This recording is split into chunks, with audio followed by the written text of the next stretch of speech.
पूर्व उसका जन्म नहीं हो सकता। अब ये जो संस्कार है, किस प्रकार हम श्रेष्ठ संस्कारों की रचना करें, इसको थोड़े से समय में समझ लेंगे। थोड़े से समय में भी एक बड़ा बृहद विषय लिया जा सकता है। संस्कार एक इस प्रकार की क्रिया है कि जो आप प्रतिक्षण जिसको जन्म दे रहे हैं, उठना, चलना, बैठना, जागना।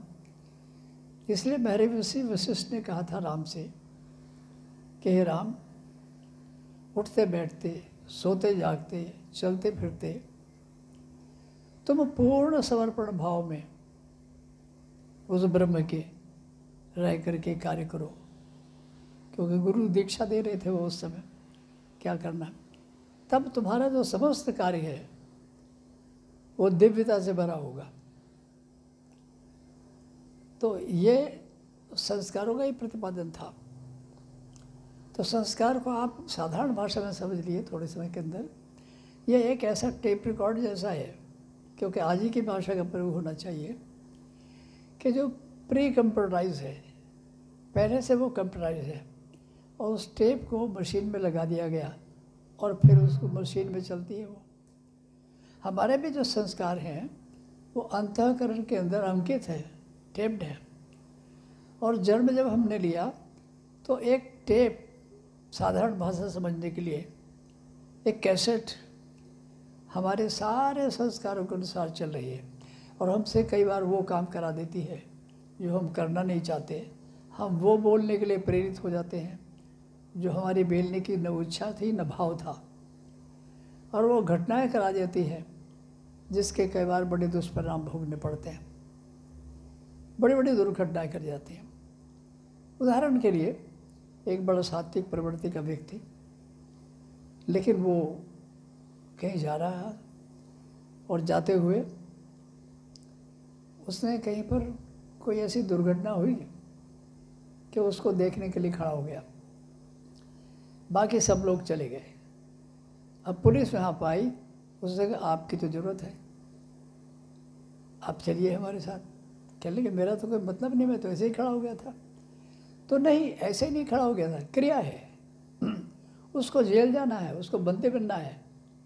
पुलिस को एक व्यक्ति की ज़रूरत है ही निश्चित रूप से, जो उसे मिला उसको लोगे। ये इसके संस्कार की प्रक्रिया है।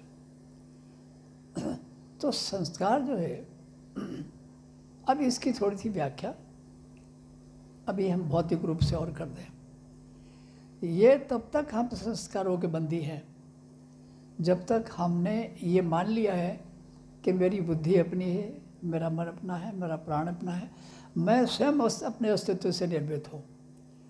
और वो मन को भी कहता है ये मेरा मन भी अपना है, लेकिन एक क्षण का विचार भी उसका स्वतंत्र नहीं है, संस्कारों के आधार पर चलता है।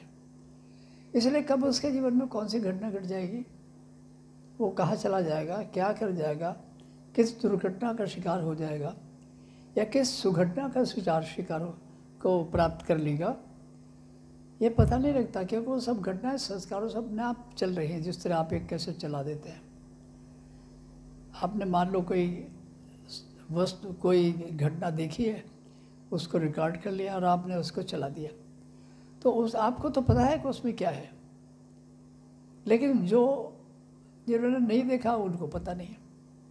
इसलिए आप तो अपने संस्कारों को जान भी सकते हैं, लेकिन पूरे संस्कारों को नहीं जान सकते।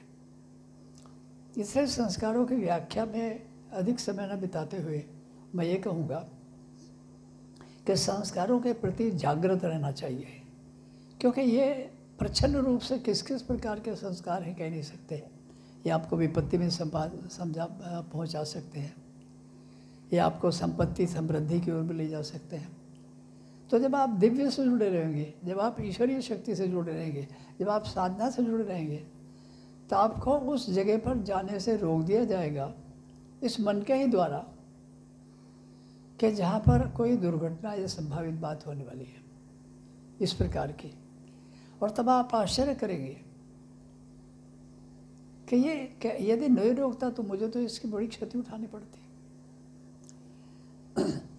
तो संस्कारों के उचित निर्माण की प्रक्रिया क्या है? ये हम देखें, क्योंकि जो पहले हमारे जीवन के अंदर संस्कार हैं, अगर हम इसमें स्वच्छंद रूप से बहते रहेंगे, जैसे ये चलेंगे, तब भी व्यक्ति की ये भ्रांति रहती है, ये मैं सोच रहा हूँ, ये मैं कर रहा हूँ, ये मैं जा रहा हूँ। तो बताइए इस प्रकार की घटनाएं क्यों घटती हैं कि एक जगह पर एक बहुत बड़े होटल में 5 स्टार 50 लोग एकत्रित हैं, और वो 50 लोग एकत्रित हैं, पैसे से संपन्न हैं, सब कुछ है। वहाँ से एक व्यक्ति उठ कर के चला आया कि मुझे बहुत ज़रूरी काम आ गया, हालांकि उनकी पार्टी वगैरह चल रही थी और मुझे जाना ही पड़ेगा। और उसके निकलते ही किसी शॉर्ट सर्किट से उस भवन में आग लग गई, उस होटल के कक्ष में आग लग गई, और वो जो 49 लोग थे सब भस्म हो गए जल करके। ऐसी सत्य घटना भी निकल गई, क्योंकि ऐसी घटनाएं होती है। और वो कहता है मैं कितना भाग्यशाली हूँ कि एक क्षण पूर्व मुझे वो कार्य याद आ गया और उठ करके चलाया। मेरे मित्रों ने मुझे काफ़ी रोका। तो क्या ये अचानक हो गया था? वास्तव में यदि किसी को दुर्घटना का शिकार नहीं हुआ है तो सारी घटनाएं उसको ले जा करके उसी प्रकार खड़ा कर देंगे। एक छोटी सी घटना और, क्योंकि ताकि हम संक्षेप में इसी का विचार करें। एक ट्रेन में, सरल भाषा में भी ये 5-7 मिनट में और होगा, एक ट्रेन में एक तौलिया लपेटे हुए व्यक्ति की, और एक एक डब्बे में जाता और वहाँ सबके चेहरे को देख के कहता ये तो मुर्दे हैं, इनके बीच में बैठ कर के मैं क्या करूँगा। लोग कहते हैं ये पागल है। और ऐसा नहीं वो विक्षिप्तता की बात कर रहा था, वो कहता है क्यों मुर्दे हैं? कह लगे तुम बैठे ही उस डब्बे में हो जिसकी दुर्घटना में एक भी व्यक्ति नहीं बचेगा। और किसी ने उसकी बात मानी नहीं, बैठे रहे वहाँ पर वो। अब वो दूसरे डिब्बे में गया और वहाँ भी यही बात कि इसमें आधे मुर्दे हैं, आधे जीवित हैं। लोगों ने ध्यान नहीं दिया उसकी बात पर। अब वो इसी तरह से क्रॉस करते करते आगे के डिब्बे में पहुँच गया। उसने कहा ये बड़ी संतोष की बात है, ये आगे के जो 3 डिब्बे हैं इसमें जीवित लोग बैठे हैं। और वहाँ से फिर उतर कर के वो, यानी जाना उसको कहीं नहीं था, तौलिया लपेटे व्यक्ति बाहर निकल कर चला गया स्टेशन के बाहर। लेकिन तब लोगों ने घटना क्या देखी, ठीक वो जिस प्रकार कह रहा था उसी प्रकार हुआ।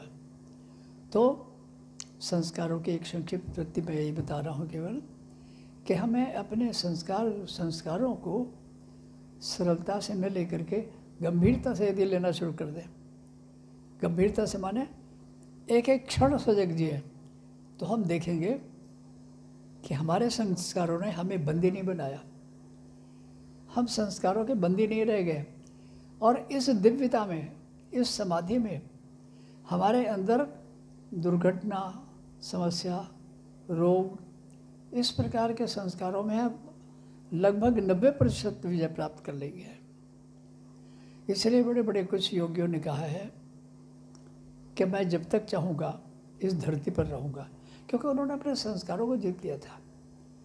हम उसकी शुरुआत कर रहे हैं और अपने संस्कारों को जीतने के लिए गंभीर ध्यान, गंभीर इस प्रकार की क्रियाओं को अपनाएंगे, तब ये बात पूरी होगी। ओम तत्सत। आज हम सभी के पुण्यों के परिणाम स्वरूप गुरुदेव ने हमारा मार्गदर्शन किया।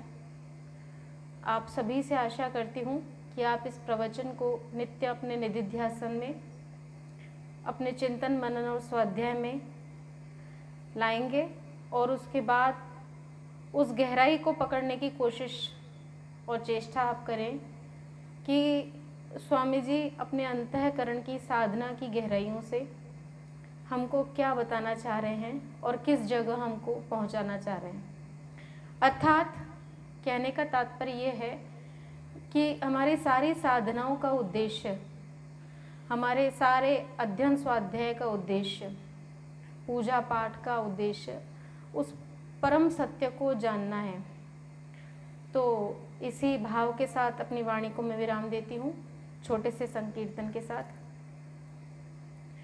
हरि ओम नमो नारायण। ओम नमो नारायण। हरि ओम नमो नारायण। हरि ओम नमो नारायण। हरि ओम नमो नारायण। ओम नमो नारायण। हरि ओम नमो नारायण। हरि ओम नमो नारायण। हरि ओम नमो नारायण। हरि ओम नमो नारायण। ओम नमो नारायण। हरि ओम नमो नारायण। हरि ओम नमो नारायण। श्रीमन्नारायण नारायण हरि हरि। श्रीमन्नारायण नारायण हरि हरि। तेरी लीला सबसे न्यारी न्यारी प्यारी प्यारी। श्रीमन्नारायण नारायण हरि हरि। बोलिए सद्गुरुदेव भगवान की जय।